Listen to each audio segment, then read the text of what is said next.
exceptionally trusting. Cool. All right, so we'll kick off. It's the Dealey Pest Academy podcast, episode number 5, I think. I can't remember. But we'll crack on with Nik Gray, life-changing action coach. How you doing, Nick? Yeah, good, Martin. Very good. Thanks for having me on. No worries at all, mate. I've long been a believer in the action coach processes, action coach system. I had a coach. My first coach was an action coach, and that was probably 8 years ago, something like that. And it was utterly eye-opening.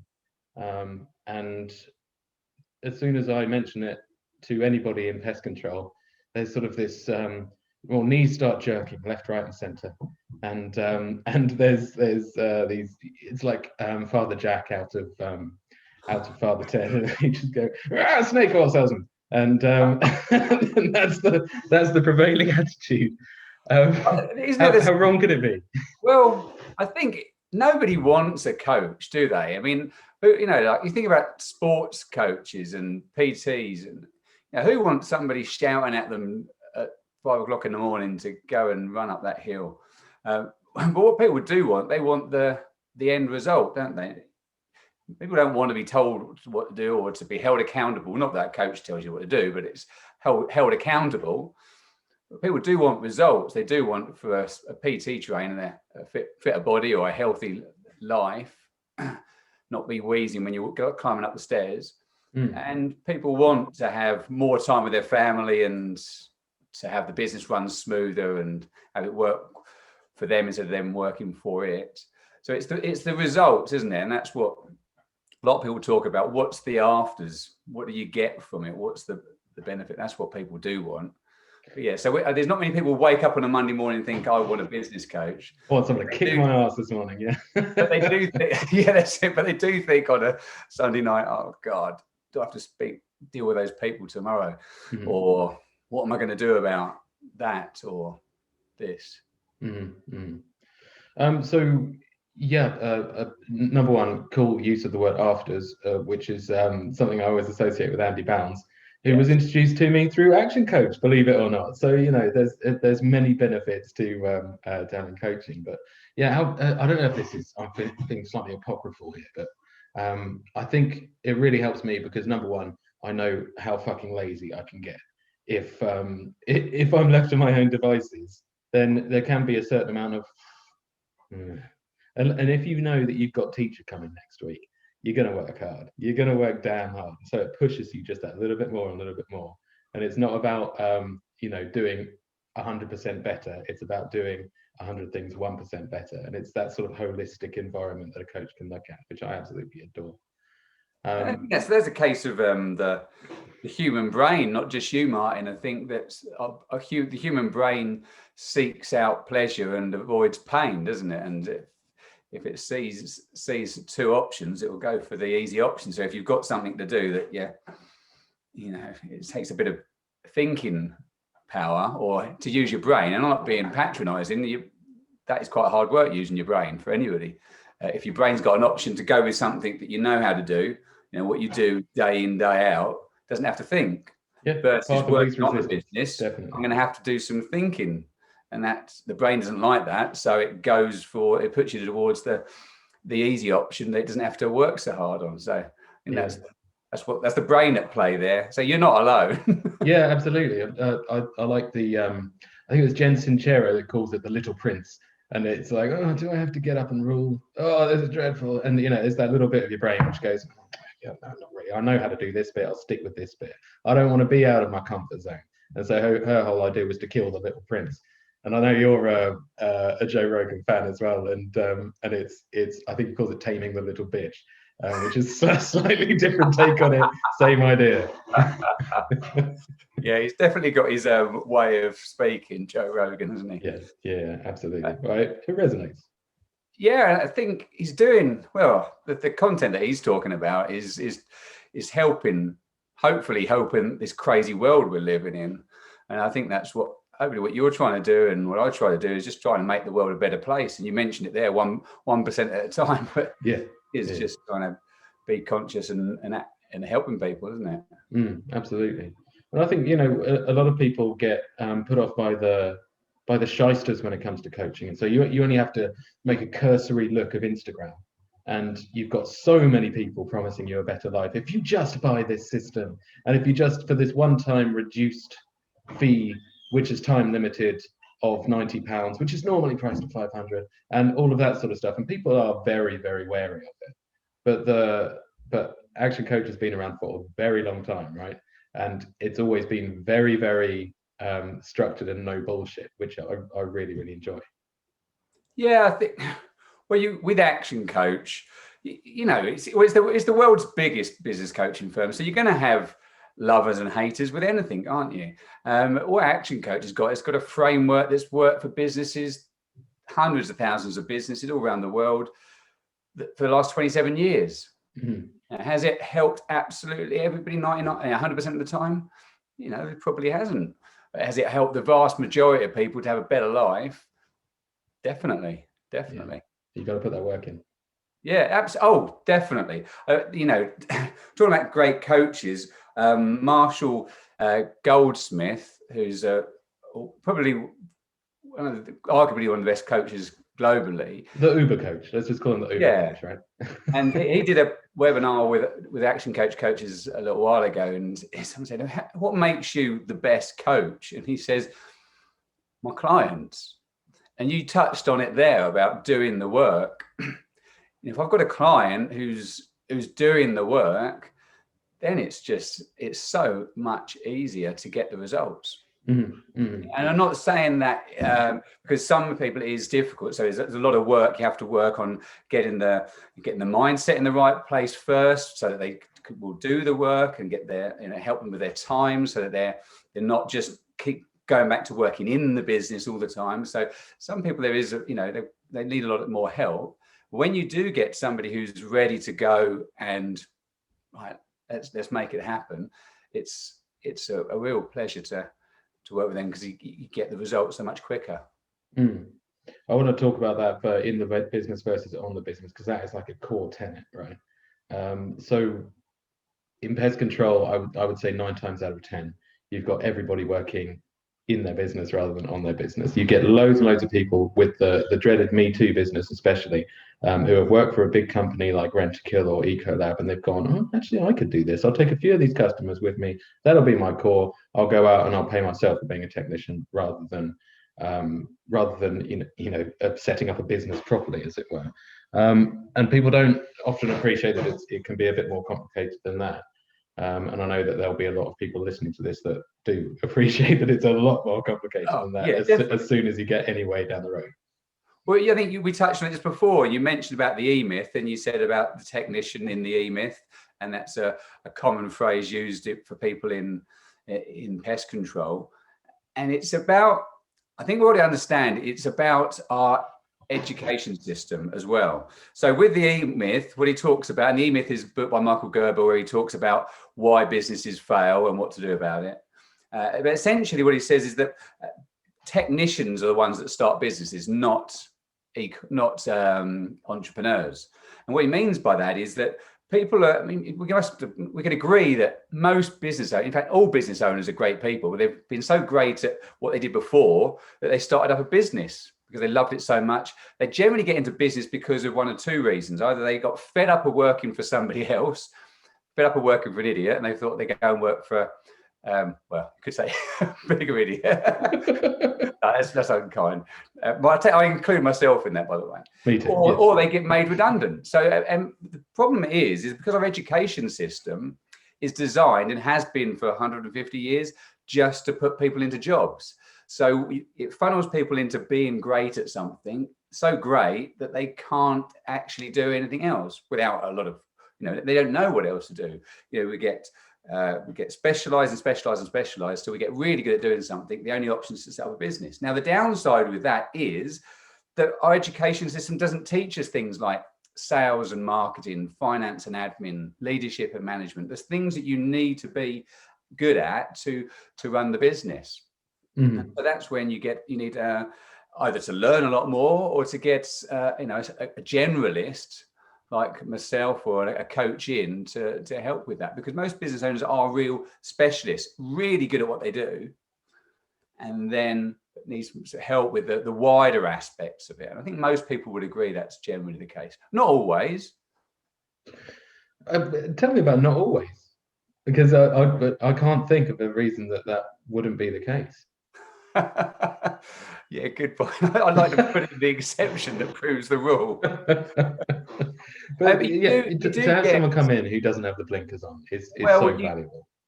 You've got, the three parts of a business owner that Michael Gerber talks about: the technician, the entrepreneur, and the manager. So you do sometimes see people who are coming with great ideas, and they're the entrepreneur, and they're just running around, got lots of ideas, leaving all this trail of confusion everywhere. It is more often than not the technician, though. Yeah, the technician who has the entrepreneurial spasm, I think he unkindly calls it. Seizure, that's it. Oh, seizure. Sorry, not a spasm. Yeah. So one day wakes up and goes, oh, I can do it. For those people out there who are working as the technician themselves in the business, as well as being an owner and a manager, the amount of stress that they can go through to try and wear all the hats is quite extraordinary. And to have the clarity of those differences inside the business is something that takes a huge load off. Do you have any examples that you've got of clients that have been running around like a blue-ass fly, for want of a better expression, and you've been able to come in and just chain them down? Well, yeah, one guy springs to mind who was working 80 hours a week, and we just did a time study. It's probably something that you've done with one of your coaches in the past. Just a time study, because time's the big challenge. We might want more money, we might want less stress with our people, but time's the big thing. Once you've got time, then you can do other things. And so a time study is really the analysis of what it is you're spending your time on, because until you actually look at it, you don't realize what you spend your time on. And he was quite surprised, just as most people are when they do that 40 hours maybe 36 hours of his 80 hours was fixing computers for the rest of the team. And this wasn't a computer company, presumably. No, it wasn't. No, it wasn't a computer company at all. The ironic thing is they even had an external IT company to do that. But he would. So a couple of things there, obviously managing his time, but managing his people. And that's what happens is when we start up a business, we love being the person who's got all the answers. And then when the business gets bigger and we've got this big S on our chest because we're the one that everyone goes to, and the pants on top of our trousers, and that's great. It makes us feel really good until you get to a level where the business has grown and then everybody's asking you. And so at some stage, we have to just learn that bit about management and leadership and wean people off of us and start talking and supporting them to make decisions by themselves. And that's, that was a big learning for that client.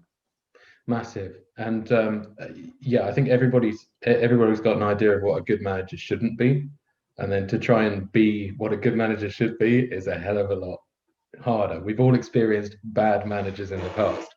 Well, how do you go about that bit of learning to not react emotionally to somebody, to be able to get people to play to their own strengths and not where you're putting them in the square peg round hole situation?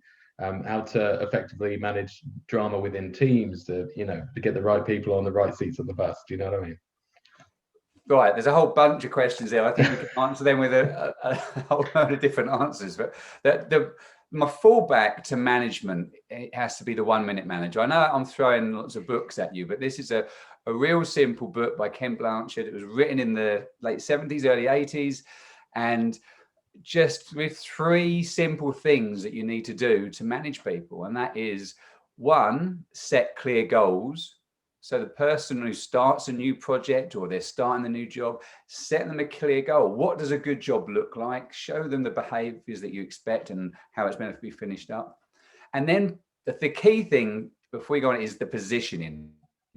Position to them, and position is everything, I think, in many different areas. position to them that you're going to catch them doing stuff right.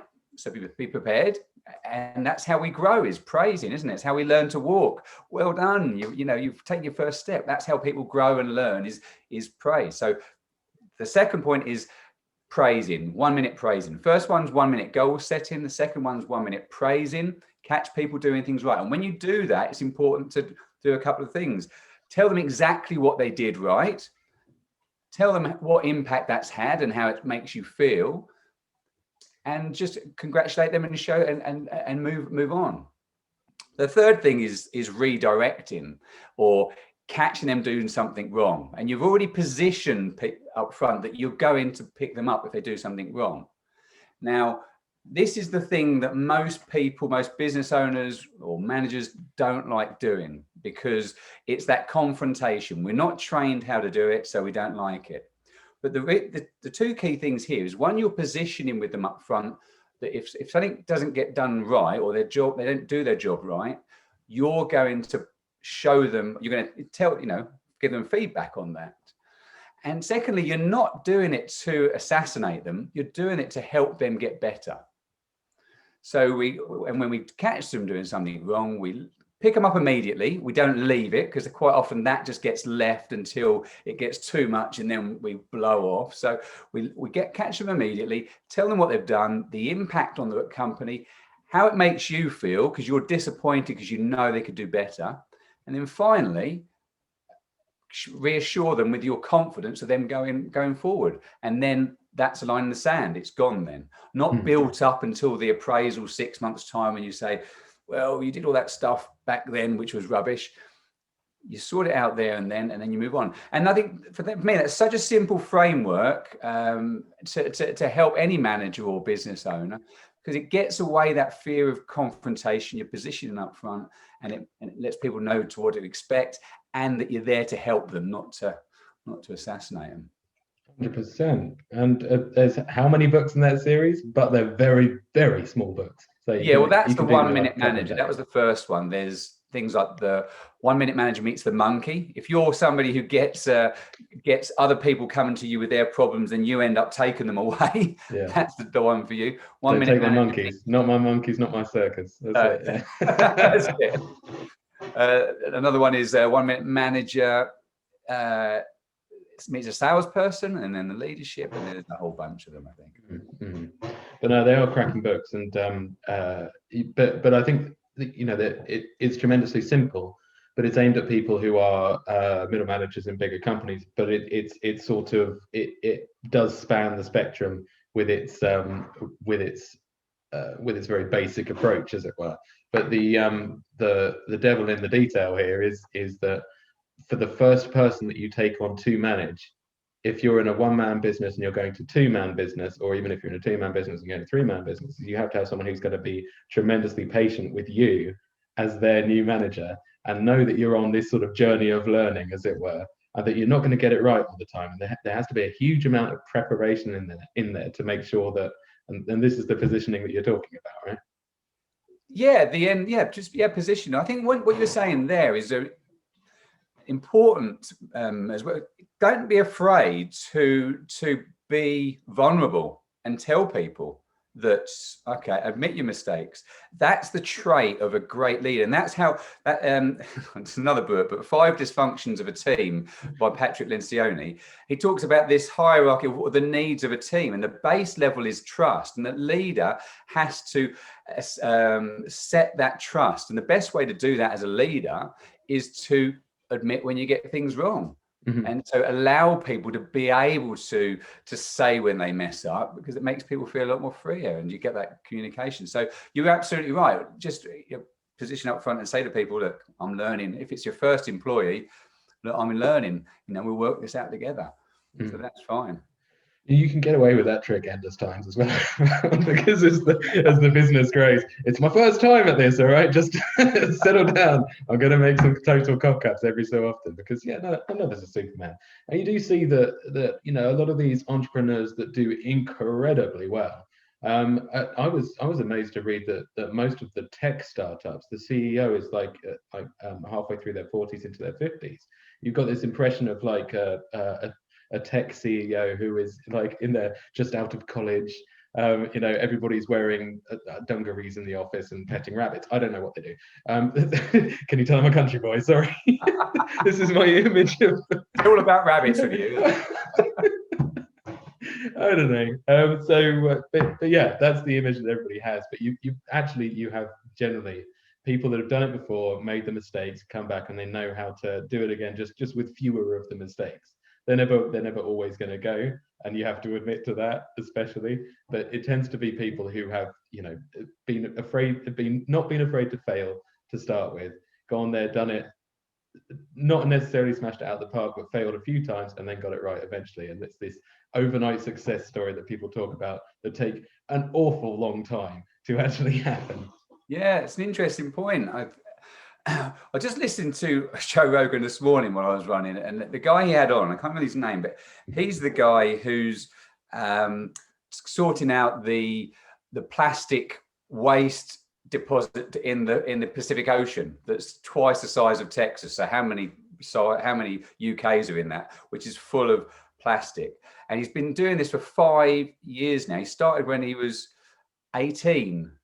Is this the guy who does the beads? You can get like the beaded bracelet to say I've cleaned up the ocean. Might be. It might be. There might be one of the things that they're making out of these things. But they're thinking because he said, which many entrepreneurs say, is that if I knew now what I knew when I started, how difficult it would be, I probably wouldn't have got started. In fact, he says somebody told me how difficult it was going to be. You're going to try and get all this waste twice the size of Texas, and then. He said, but I didn't listen. And I think that's part of what you get as an entrepreneur. You want to go for it, don't you? Yeah. Well, let's talk about attitude to risk when it comes to coaching, because we've got this comfort zone that we're operating in currently, and it's going out, it's doing our routines, it's meeting the customers, and genuinely everybody loves meeting their customers, because in pest control you get to get into the most private bits of a business, go and see exactly how businesses operate. And one morning you might be at a recycling center looking at a picking line, and then in the afternoon you might be in a cinema, presumably changing your boots halfway between. But that's a comfortable place for all pest control technicians to operate in. And then as soon as you start getting a coach who starts to push you a little bit harder or push you a little bit further out of your comfort zone into areas where you're not necessarily comfortable, but it's for your own good. It's that fear of failure that holds so many people back from taking the next step. And I know there's lots of action coach things to get over that initial fear. And it really depends on where the fear comes from. But just talk us through a little bit on that, about the people that are having their entrepreneurial seizure. Sorry, not a spasm. Who then find themselves in really uncomfortable territory because they're expanding a business not necessarily in control. So you mentioned there the comfort zone, the fear factor, and that goes back to that part of the brain that's just designed to seek pleasure and avoid pain. And on that comfort zone journey, if you like, well, now let's take a step back. One of the generalized principles that you're probably referring to is something called B times do equals have. So let's say that what you want to have is different to what you've currently got. So let's say you want to have a bigger business, or you want to have a nicer family holidays, or you want to not work so much in business. Whatever it is that you want to have, you're pretty much going to have to do something different to what you're currently doing. Because if you were doing it already, you'd already have what you wanted to have. And to have that, you also need to be a different person. So you've got to be somebody different that you currently are, and you've got to do something different. So let's say that the end goal, what you want to have is a bigger business. Well, for the business to grow in whatever way, whether it's profit, people, you work less, or whatever it is, you're going to have to grow as well. And I think you've heard Brad say before, if you want to earn more, you've got to learn more. And so the B part of that is growing yourself. And some people think that we've got a finite amount of intelligence, that you can only, I can only do this. I'm only allowed from the country. I can only do this. I can't do that. having a growth mindset, which I think is really important if you want to succeed, says that you've got limitless growth in you. It's just a case of what how you put yourself to it. And so I think, first of all, you've got to understand that you can do whatever you want to do. Then you've got to believe in that growth mindset and start the learning process. And, a coach or somebody, similar will help you do that. And it doesn't need to be painful. It's not complex. None of this stuff is complex, which I think you'll testify to, Mike. Thank you. And for me too, as well. It can't be complex if I'm involved. It's simple stuff. But simple stuff's easy to do. It's also easy not to do, isn't it? Mm-hmm. So I think, first of all, we've got to understand that we step outside of we've got to grow ourselves to grow our business, to have what we want. Yeah. And then we've got to step outside our comfort zone. Now, the good thing about your comfort zone is that if you step outside it, I go like this because in my mind, I'm picturing a comfort zone that's in a comfort circle, if you like. Mm-hmm. And then just outside the comfort circle, there's your performance zone. If you go beyond that, that's the uncomfortable zone, which is just, it's like you standing in the high street with no clothes on. That's not comfortable. You're not going to perform there. Well, very few people. But where we do perform is when we step outside our comfort zone into that performance zone. And if we work there, that's when we grow. That's when we grow. We're not going to grow inside your comfort zone. If you carry on doing what you're used to doing, you won't grow. So we've got to step outside a comfort zone to grow. And when we do, the good thing is that the longer we stay outside our comfort zone, the less uncomfortable it is. Mm. So if there's one thing that you should be doing in your business, and if you think that one thing, if I did that every day for a month, it would have a big impact on my business. If you did that thing, not only would your business be better off, but also by the end of the month, it would no longer be outside your comfort zone. Because you've been doing it every day for a month. Absolutely. And everyone's been in those situations where they've met somebody and they've gone, oh, Jesus Christ, this guy. You have somebody stroll into a meeting and they just start issuing orders, know exactly how to get on with the problem that you've got and know how to solve it. You do this, you do this, you do this. We'll meet in a month, happy days. And everybody goes, oh, all right, somebody's telling us what to do. But that person, they weren't born like that. He or she didn't come out of the womb and start, instantly know how to do things. They've been working outside their comfort zone and working on themselves, putting themselves together to get to that situation. And they say they've been the ones willing to fail, and they'll have made cock-ups in the past. And so, the Richard Bransons of this world, Richard Branson's a bad example. But if you take like an Elon Musk person, that type of person, had loads to work on as a youngster, but has a ridiculously high attitude to risk. And so is consistently working in uncomfortable areas. And anybody that comes anywhere near him, they feel uncomfortable too, but they understand that the end goal is that much more important than, just initial discomfort. So it's putting off what could be, tremendously easy now to be able to benefit greatly from it in the future, just by working on yourself and giving yourself permission to force yourself and fail. Yeah. And it's what you feed into your brain, isn't it? If you're continually telling yourself, what I hear yesterday, your brain's just like a computer. If you feed it in facts, it doesn't know whether it's true or not. You could feed it in a load of rubbish, and it would just take it as gospel. And your brain is the same. What you tell your brain is right, or it takes it as right. So when you tell your brain that you can't do something, you're reinforcing that. So when you wake up in the morning, you're tired, you say, oh, I'm tired, you're making your brain think that you're more tired. If you say to yourself, I'm hungry, you're making yourself more hungry. So if you go through life thinking, I can't do that, or I can't do that, then you're just setting yourself up, your brain, to accept that. And then you'll even look for confirmation bias to prove that you can't do it. Yeah. Whereas people like Elon Musk are used to trying something and it works. It might not always work, but that's, on the whole, they're used to it working because they're trying, and the benefits outweigh the downside, I guess. Yeah, it's that stupid part of your brain that understands what's going in, but doesn't necessarily process it. Do you know what I mean? It's that core part of your brain, the little monkey brain in there, the chimp paradox. Just to throw another book into the mix. It doesn't know. About 14 books so far. But the classic example is when you're trying to give up smoking. And if you go to a party and you say, actually, I'm giving up smoking, when someone offers you a cigarette, your brain goes, so you're a smoker and you really want that fag. That's basically what I'm hearing here. Whereas if you say, no, thank you, I don't smoke, your brain goes, oh, I don't smoke. do you know what I mean? That was James Clear from Atomic Habits. That you obviously, last time we saw each other. That was at the James Clear gig. Yeah. He was there, wasn't he?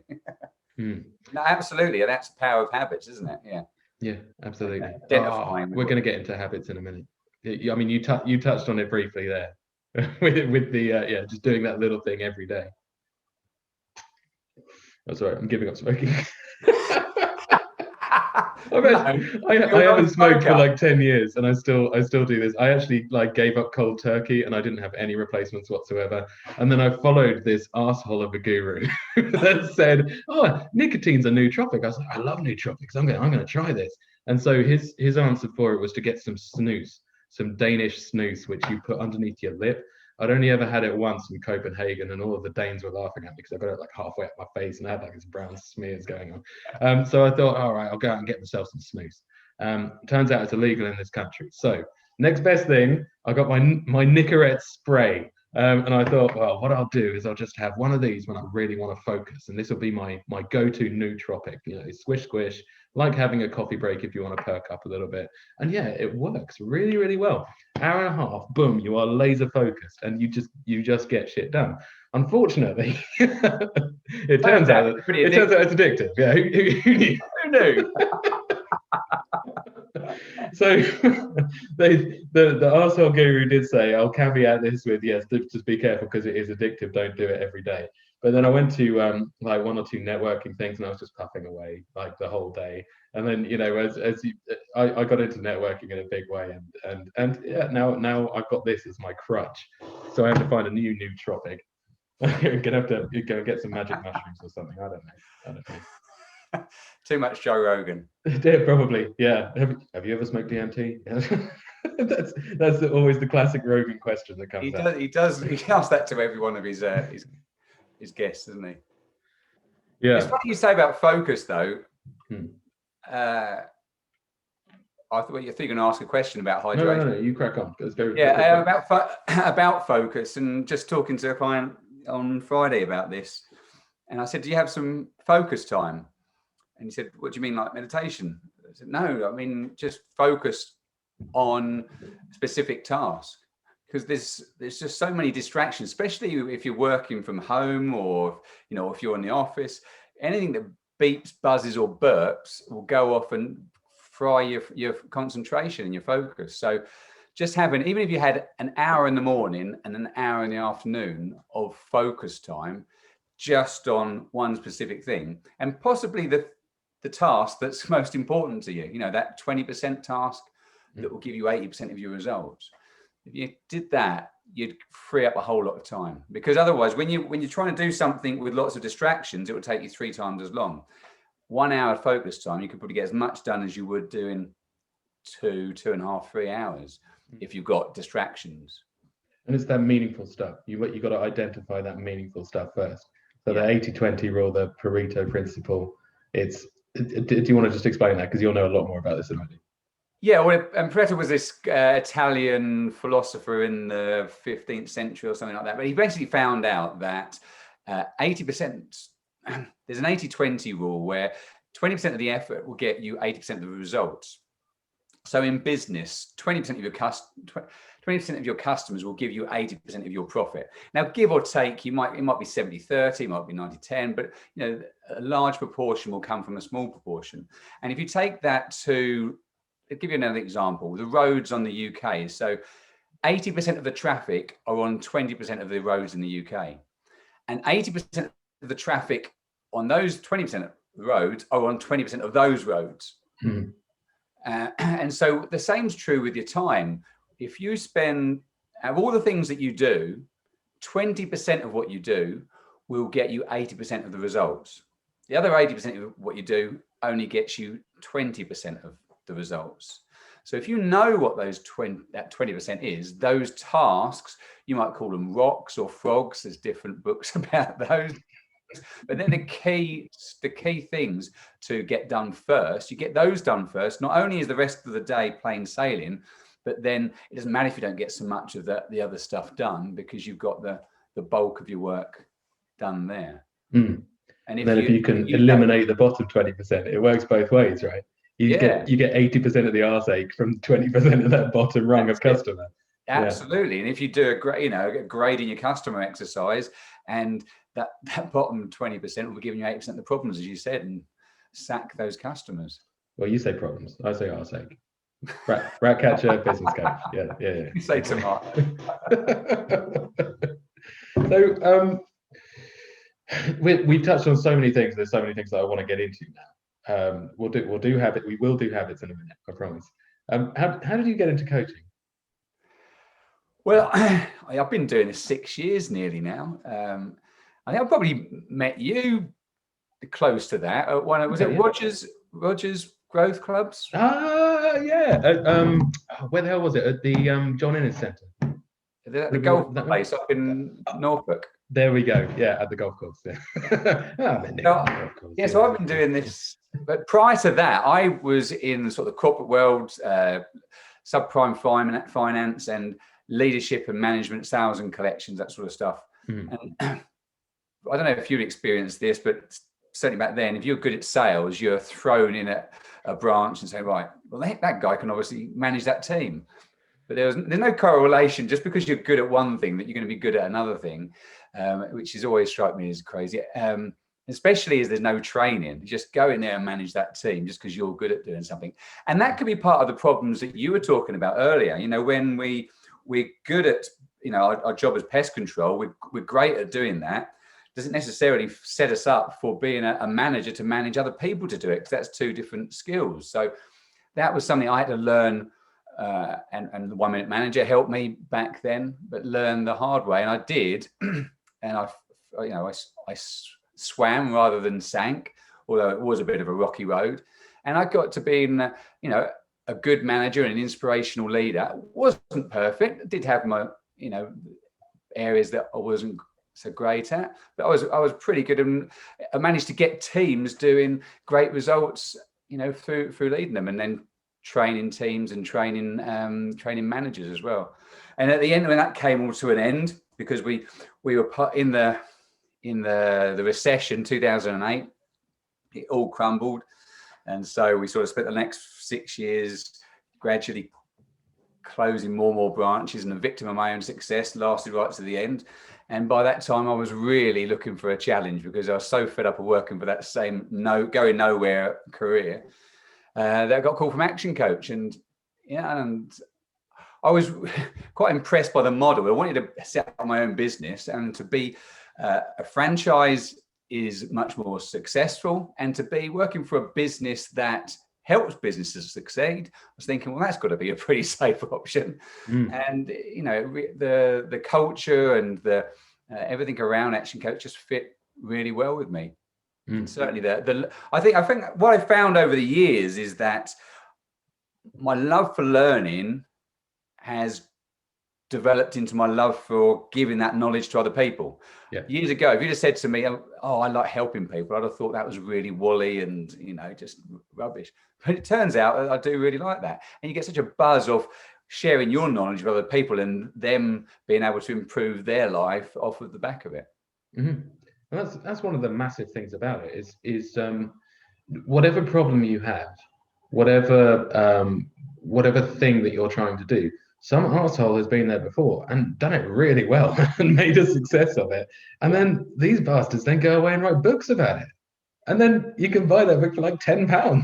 It's crazy. And the role of the coach for me a lot of the time is just to say, actually, this has really helped me. This has really helped a load of other businesses. Why don't you give this a go? And this is the philosophy of this book.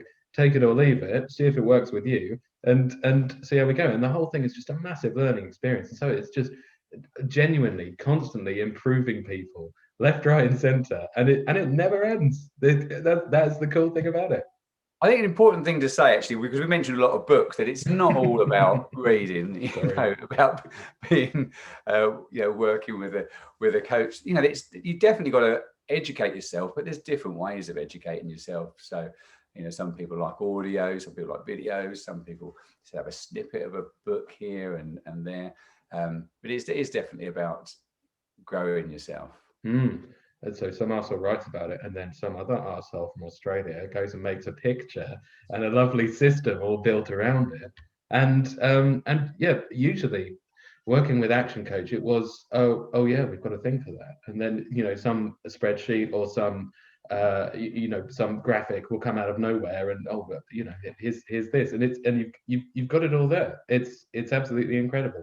Sorry, I'm waxing lyrical about actionCoach. That's making you feel well, that's off of the back of 27 years or 28 years now, I guess, of it's just getting better and better and better, and working with more and more business owners in 88 countries around the world. I'm asking you. I should know maybe, but so it's just everything gets better, doesn't it? But I like what you said there about if there's a problem, then somebody else has already achieved. There's not much new in business.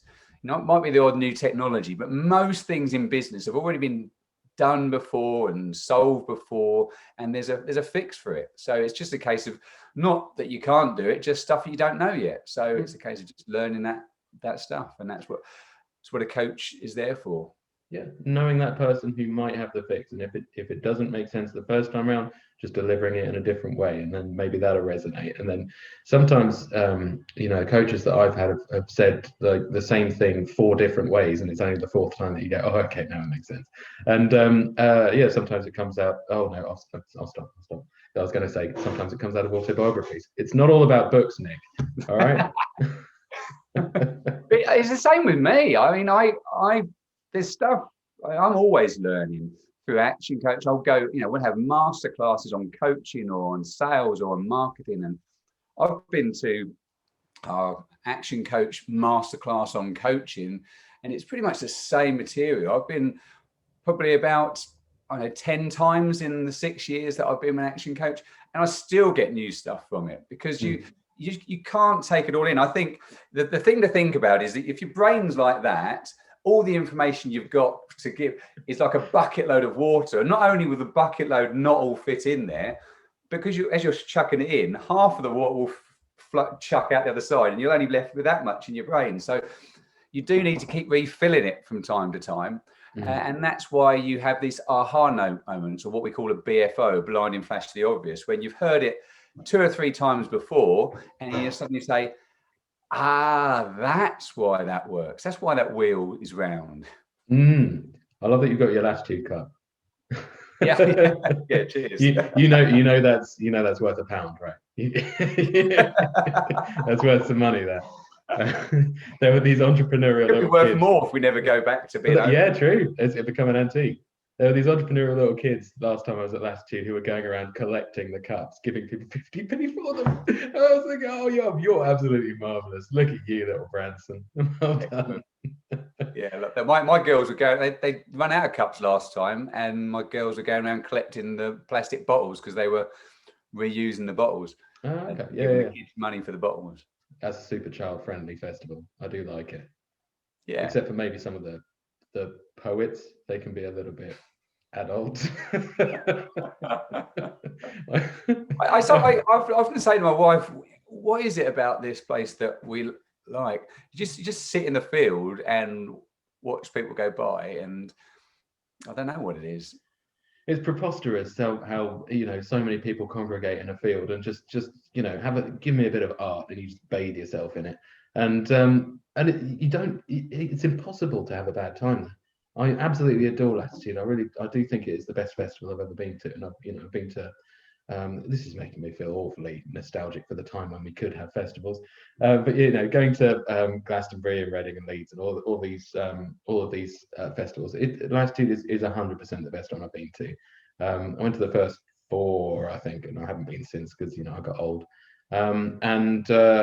Yeah, absolutely adore it. But yeah, the slam poets, not child safe. Keep them away, Nick. I remember that. I went into a tent once, and somebody was on stage with the mic. I thought, poetry, let's have a look at this. And this guy said something like, if I wanted to hear a sloppy cunt, I'd fuck your mum with EastEnders on mute. I was like, okay, whoa, poetry's different to how I remember it from school. Oh dear. Oh dear. Oh dear. Sorry, that's just getting a call coming through just while we're on the phone. Obviously, somebody watching this live and saying, "Oh, Nick, you're looking good." Yeah, you're Or looking not. full BG. But Nick, when I first met you, you were like kind of short haired and looking terribly trim, but you've got full hirsute BG 1970s. I like it. Is this just a Corona thing, or is it? Very good. It's a side effect of the coronavirus. Yeah. Well, my wife's actually got her own barber shop, so I haven't really got an excuse, but she refuses to cut my hair now. So that's my yeah, you pulled it off well, man. I've just gone full Corona cut. My wife did the sides and the back and then cape up. So it was a good pudding bowl for like a couple of weeks. It was pretty awesome. We're getting off of coaching, so we were going to get into habits and how because all right, you're one of these people that have mastered the morning habit. I obsessed over this for a long time about what works for me in the morning, what doesn't work. So just talk us through your morning routine. Well, it's The Miracle Morning. That's a book written by Hal Elrod. Yeah, your fan Hal. It sounds like very happy clappy, evangelical stuff. But this guy, I think I remember rightly, he had a horrendous car crash, and he was in traction and couldn't move and stuff. And then something else really bad happened. I don't know if he had another really bad car crash, but something horrendous, that you wouldn't believe what he went through, the pain he went through. And he had to try and recover. And he just did lots of research on what are the top things that you need to do for to improve yourself physically and mentally. And he came up with meditation, physical exercise, reading, affirmations, visualizations, and gratitude. And those are 6 things that is generally considered in the world that you do those things and they're going to have a big impact on yourself physically and mentally. And so I think in the book, he talks about getting up an hour earlier and doing 10 minutes on each. Now, I picked up this book nearly 5 years ago, 4.5, 5 years ago, and I was giving it to my coach at the time. And I thought, well, I can't have an hour less in bed because I'm already grumpy with the kids if I don't get sleep, so I can't do that. But I read the book, and there's an affirmation he does before he goes to bed. Well, first of all, he explains how you only need 5 hours restful sleep. That's restful sleep, though. It took me a while to realize what that was. Not just 5 hours in bed. It needs to be 5 hours restful sleep. But when you get that, you can get up early. And I just wake up at 5 o'clock every morning without the alarm clock. So I do those 6 things in various degrees. I'll do more than 10 minutes. I'll do 10 minutes meditation, and then I'll do perhaps half an hour, exercise and so forth. But I do that every morning. Sometimes I don't do some of them, but I always do meditation, pretty much always do exercise, always do gratitude, and affirmations, always do affirmations. I'm not so good on visualizations, which is an important thing. But I do other things for that. But for me, it's your best first thing in the morning. Now, some people will disagree with that. My coach, a guy called Andrew Johnston in New Zealand, he's better in the evening, although he's still better in the, first thing in the morning he's good, but he's also good in the evening as well. So some people do say, oh, I'm an evening person. But I think after you've had sleep, then you're a lot more rested and your brain's fresher and you're good to go. A couple of other things that I do is just drink a pint of water as soon as I get up, because we are 90% water, or I don't know. So no, 60% water. So ridiculous. I think it's 90%, isn't it? Isn't it like most the blobby might be 90%? Yeah. I know we're 99.9% empty space if you go on the subatomic level, but we're about, I don't know, 70% water. So you've got to feed the water in your brain. So do that as well. But yeah, that's my start to the day. But it's not for everybody. But I think just doing something and having that be constantly. As a business owner, you've got to be mentally and physically fit. Yeah. Even if your fitness is going for a walk, a brisk walk, and eating, having more sensible eating options, that is definitely really important, because there's no sense working hard and getting a great business and then not being able to live to enjoy it, if you die early. So it definitely is a big part, I think, of looking after yourself. Yeah. Road food is an absolute killer for any business owner in pest control. Oh my God. You just stop and get the burger and then you feel like shit. You get hit by the insulin dart. And yeah, next 2 hours are a write-off. And yeah, no, you're absolutely right. I try and do 2 of these big boys. How much is in that? Is that 2 3 liters? So 3 liters 6 liters a day. Wow. Yeah. So first few days you do that.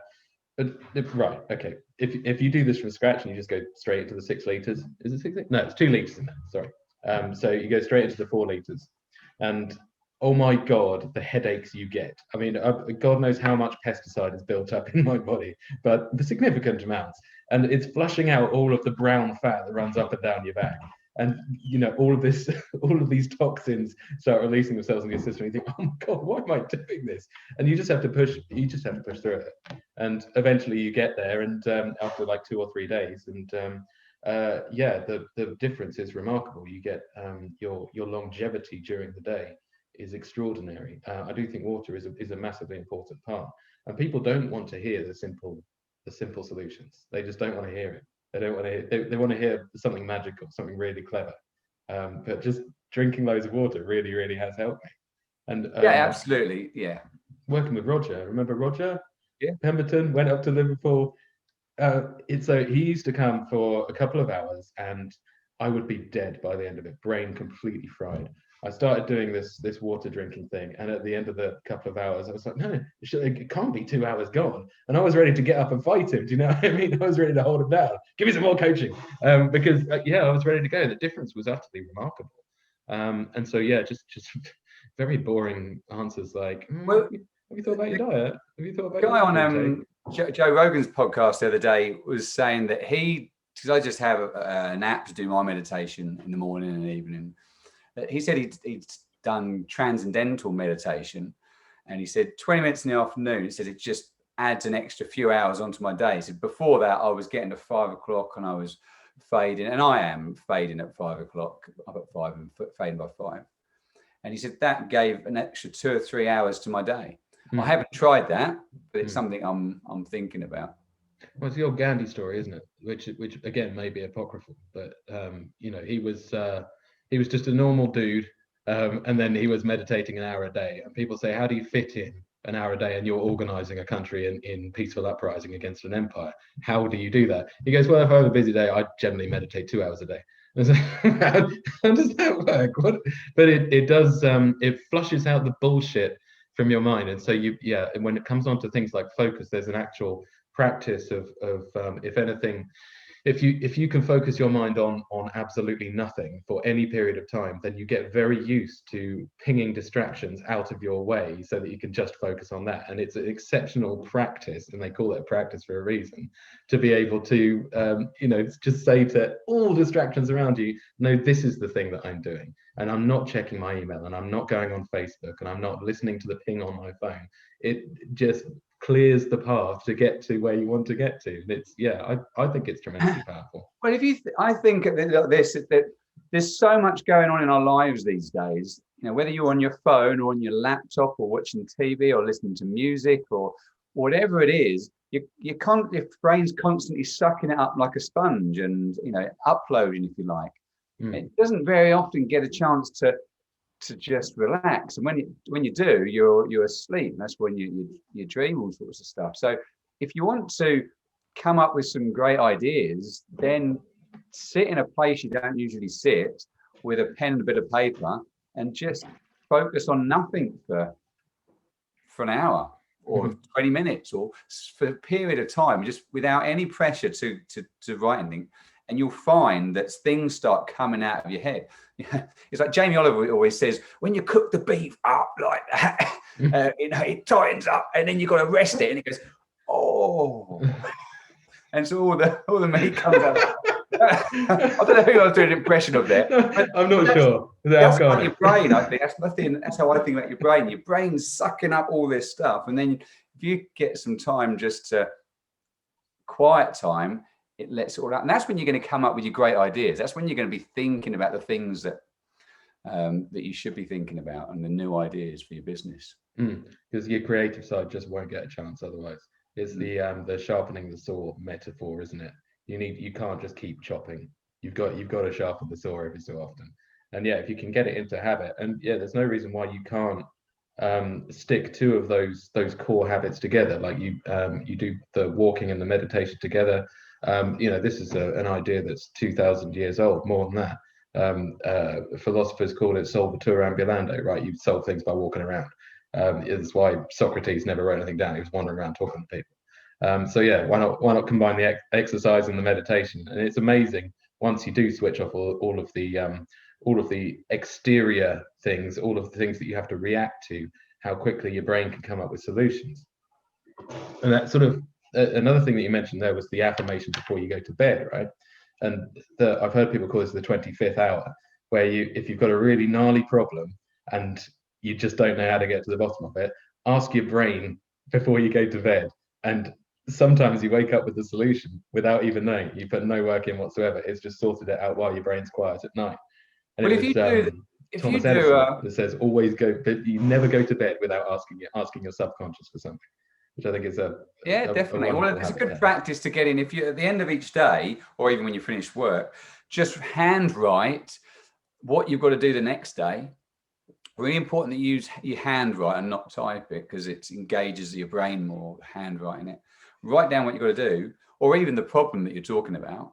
And then I don't know the science behind it. The way I think of it is that it's engaging the subconscious part of the brain, which you just mentioned, and it frees it up from the conscious part of your brain, and it helps you to sleep as well. And quite often what you'll find is in the morning, your brain would have solved some of those problems. And that's what you're referring to there, I think. Absolutely. And sorry, I got distracted because I studied French surrealism for a year, which was my natural route into pest control, of course. So most of my time was spent focusing on the subconscious, which is a bizarre state of mind to get into. Oh God, where was I going? We have a podcast on French surrealism. Hugely popular. Yeah, a really good core. That was a niche within a niche. For that one. Oh, the marketing rights and stuff. Never mind. Cool. All right. So, what's the best way to get involved with Action Coach? Just do www.actioncoach.co.uk and find your nearest action coach. They should look for Nik Gray. If you put in Nik Gray, then even better. But the thing about this is, the good thing about video is you can get a better understanding if it's the right sort of person for you as well, because it's a personal thing, coaching, and I'm not going to be the right person for everybody. And so it's identifying with somebody, having a meeting with them, and seeing if they're a good fit for you. Getting the business stuff's one thing, but you've got to get on as well. Yeah, you've got to have a laugh, and you've got to have somebody who you're not afraid to be vulnerable in front of. And it can take a long time to let those defenses down. You mentioned Patrick Lencioni, and I like the thing that he goes through with his teams. I think it might even be in 5 Dysfunctions of a Team, which, by the way, is a fable for anyone listening out there. So it is written like a novel rather than a bland business book. So it's quite exciting. He has everybody go through what their biggest problem as a child was, the biggest challenge as a child was, what is the hardest thing for you growing up, and everybody had something that ended up being almost core to their personality as an adult. And so his example was having like a financial director who made it through the Great Recession, that sort of thing. And so it's like, oh, no wonder he's a penny pinching little turd. So you've got to be all right being vulnerable in front of whatever person you pick. So for me, you've got to have someone who doesn't mind a bit of swearing and is potentially a little bit aggressive and happy to do some ass kicking. Yeah, it's different strokes for different folks, isn't it? And coaches who come in all shapes and sizes, and and so it's finding the right one for you. Yeah, 100%. So, are you doing anything exciting that people should be booking themselves on for? Do Yeah, you do well, any? I'm doing regular webinars. The next one will be on the 23rd of March, which is 1 o'clock on the 23rd of March, which is compassionate marketing your business in a new way. Mm. I just did one this month or last month on leadership and management, but yeah, so doing regular monthly webinars on myself, but I'm doing other partnerships, if you like, with people like the Federation of Small Business and HSBC and other smaller businesses. So yeah, watch this space. Absolutely. And it's never you're never too small. You guys have systems that work for one-man bands, and you have systems that work for people that have sort of 50 employees plus, right? Yeah, it's a product ladder. So, different products for wherever you are in your journey and where you want to get to. For some people, it's just understanding a bit more. Well, for smaller businesses, it's quite often about just getting a bit more profit and a few more leads and getting my time a bit organized. And so I can step up to the next level to get an employee. Mm-hmm. Whereas somebody who's got 50 employees and got a bunch of managers leading that, they might need to be getting better organized with their team and improving their company culture and getting more from their people with engagement wise. So yeah, it's different strokes for different folks. 100%, right. Cool. All right. Are you happy to wrap it up there? Is there anything you want to add in? Oh, where do people find you? Sorry, you do a lot of LinkedIning, but for people that aren't on LinkedIn. Yeah, well, my website is Nik, that's Nik .Gray actioncoach.uk. Gray. Yeah, actioncoach.co.uk. Right. So it's Nik Gray actioncoach.co.uk. Happy days. All right. Cool, man. Well, thank you very much for coming on. I know that people are going to get a tremendous amount of value here. We covered a lot, and so it's going to be difficult to go away and try it all. So the best thing to do in the world, it was the Google guy, wasn't it? Was it Eric Schmidt is his name? What's your one piece of advice for any business person out there? Get a coach. That was his answer. Just have a chat with somebody. Pick up the phone to somebody, have a chat with them. And any coach, decent coach, will offer you a gifted session. Where they give some time to you and help you with your business. At the very least, you'll come away with some ideas of how to improve your business.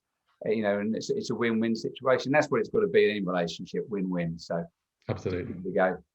Cool. Good man. All right. Well, thanks a lot. Cheers. Cheers, Martin. Really good seeing you. Yeah, no worries. I'm sorry. I probably did too much talking. I'm terribly overexcited. I'm actually on holiday today, which is why I'm looking like a big hairy biker rather than wearing my normal business attire. But you usually put a suit on, haven't you? Yeah, I know. I do try and be well dressed for the office, but I don't know if it's Corona or what. But yeah, on holiday, hairy biker time, definitely. Excellent. Cool, man. All right, well, thanks a lot. Cool. Speak soon. Cheers, bye.